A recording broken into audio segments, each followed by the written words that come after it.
ऋतिक, आप थोड़ा अपनी जर्नी के बारे में बताएं, जब आपने केएस के लिए जो है वो तैयारी शुरू की थी। ये कुछ लोग कहते हैं कि 24-24 घंटे पढ़ना पड़ता है, बहुत टफ एग्जाम होता है। आप थोड़ा सा बताइए कि वाकई में टफ होता है या फिर कम टाइम में पढ़कर भी इंसान क्वालिफाई कर सकता है? ऑनेस्टली बोलूँ टफ तो है, लेकिन उसके लिए अगर हम बोले 14 घंटे 15 घंटे इतना पढ़ने की जरूरत नहीं है। तो एक बिकॉज पॉसिबल नहीं है, आप एक दिन बैठ भी जाएंगे 12 घंटे, लेकिन नेक्स्ट डे आप नहीं कर पाएंगे। तो आप 4 घंटे बैठिए किसी दिन। आप मैंने जब स्टार्ट किया था मैं 4 घंटे बैठता था, उसके बाद कैपेसिटी बढ़ती है 6 घंटे बैठिए। हाँ, 6 घंटे रेगुलर आप बैठिए, लेकिन अगर किसी दिन आप 6 घंटे भी नहीं कर पाए, मेरे साथ बहुत बार हुआ है कि मैंने एक दिन बिल्कुल पढ़ाई नहीं की, तो नेक्स्ट डे मुझे 10 आवर्स पढ़ के कंपनसेट करना पड़ता था। जम्मू कश्मीर में JKAS का नतीजा जो है मंजर आम पर आए हैं। जम्मू कश्मीर के कुछ बच्चों ने जो है इस एग्जाम में टॉप भी किया है। उन्हीं बच्चों में से एक बच्चा जो है मेरे साथ है, जिनका नाम ऋतिक गुप्ता है, जिनका ताल्लुक जो है जम्मू के तलातुलो इलाके से है, जो रहने वाले जो है तलातुलो जम्मू के हैं। इनसे हम बातचीत करने की कोशिश करेंगे। ऋतिक, बहुत बहुत मुबारक पहले आपको। Thank you so much. Thank you sir.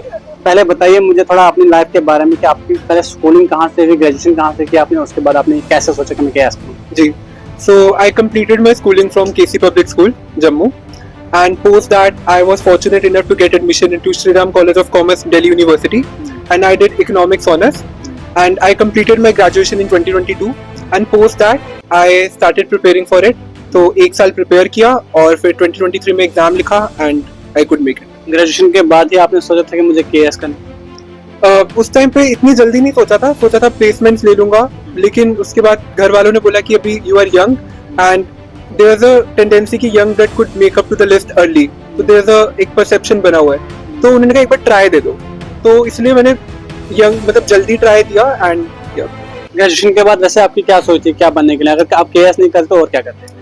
तो मैं कॉर्पोरेट प्लेसमेंट्स में बैठता, तो मैं अभी कॉर्पोरेट सेक्टर में होता अगर मैं KS नहीं करता तो। अच्छा ऋतिक ने जो है आप KS कंप्लीट कर ली है, कौन सा महकमा जो आपको सबसे ज्यादा पसंद है अगर आपको दिया जाए? मुझे एजुकेशन एंड हेल्थ सेक्टर, तो मुझे वो बहुत ज़्यादा फैसिनेट करता है। And since I am an economics student, मैंने डेवलपमेंट इकोनॉमिक्स बहुत ज़्यादा डीपली पढ़ी है, और as a we are a developing country, तो एक एजुकेशन और एक हेल्थ सेक्टर एक ऐसा एरिया बहुत क्रिटिकल एरिया है, तो ये मेरे को बहुत ज़्यादा क्लोज एरिया मेरे लिए। वैसे ऋतिक का फेवरेट सब्जेक्ट कौन सा है? मेरा फेवरेट इकोनॉमिक्स है, उसमें मैंने मेजर्स किया है, बट मेरा ऑप्शनल था political science and international relation. तो पॉलिटिकल साइंस एक इतना इंटरडिसिप्लिनरी सब्जेक्ट है, उसमें इकोनॉमिक्स भी आ जाती है, तो मतलब वही है मेरा सब। पॉलिटिकल साइंस सिर्फ किताबें पढ़ने का ही शौक है या पॉलिटिक्स में भी शौक है आपको? पॉलिटिकल साइंस में पॉलिटिक्स में as such I analyse politics, but वहाँ अभी जाने का कोई प्लान और ऐसा नहीं है। और इंटरनेशनल रिलेशन में I have like interest analysing foreign policy and stuff. मतलब पॉलिटिक्स को आप किस नजर से देखते हैं, अच्छी चीज है या बुरी चीज? Politics is deciding our fate, हमारी कंट्री का, and state has a major role to play. तो पॉलिटिक्स एक अच्छी चीज है, we need to be political person, so because we are a democracy, हमें ओपिनियन रखना चाहिए। तो पॉलिटिक्स में अगर हम ओपिनियन रखेंगे तो we are deciding a fate. तो आपके घर वालों की तरफ से आपको कैसा सपोर्ट मिला, और मुझे बताइए कि किस तरह का माहौल होना चाहिए इस KS करने के लिए, पढ़ाई करने के लिए कैसा माहौल होना चाहिए? जी, ये एग्जाम आपको, because it's a mental game at the end of the day, तो अगर घर का एनवायरनमेंट बहुत ज्यादा काम होना चाहिए, और इसमें I can give credit to my family कि उन्होंने मुझे घर की प्रॉब्लम्स टेंशन से बहुत दूर रखा, तो कुछ भी होता था नीचे रिजॉल्व होता था और मुझे बाद में पता चलता था, तो मेंटली सपोर्ट किया, मेरी सैनिटी मेंटेन रखी, और yes I am very thankful to them.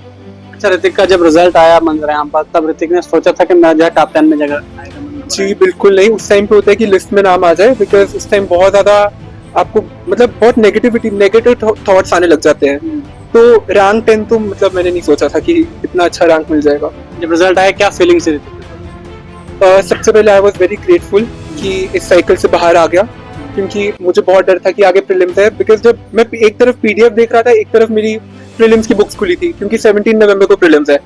तो जैसे रिजल्ट आया मैंने बुक्स बंद की, मैंने कहा चलो अब प्रीलिम्स में नहीं बैठना पड़ेगा, तो अच्छा फील हुआ।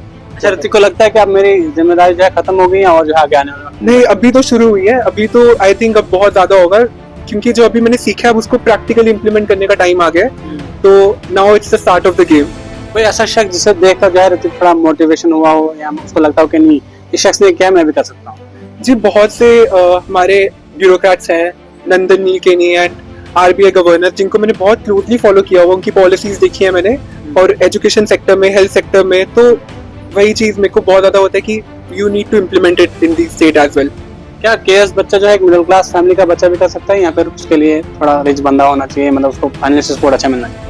जी, मतलब आई वाज प्रिविलेज इनफ कि मुझे I was having basic financial support, लेकिन आज के टाइम पे बहुत कुछ रेवोल्यूशनाइज हो गया है, तो आपको कोचिंग इंडस्ट्री पे इतना पैसा देने की जरूरत नहीं है, because everything is on internet now, so education is so much democratise, so आप कर सकते हैं, लेकिन हाँ मतलब आपको इसमें कंसिस्टेंसी मेंटेन रखनी पड़ेगी। आखिरी सवाल आपसे, जब आने वाले वक्त में जो बच्चे केएस करना चाहते हैं उनके लिए कोई मैसेज, कोई टिप्स जो है आप देना चाहते हैं?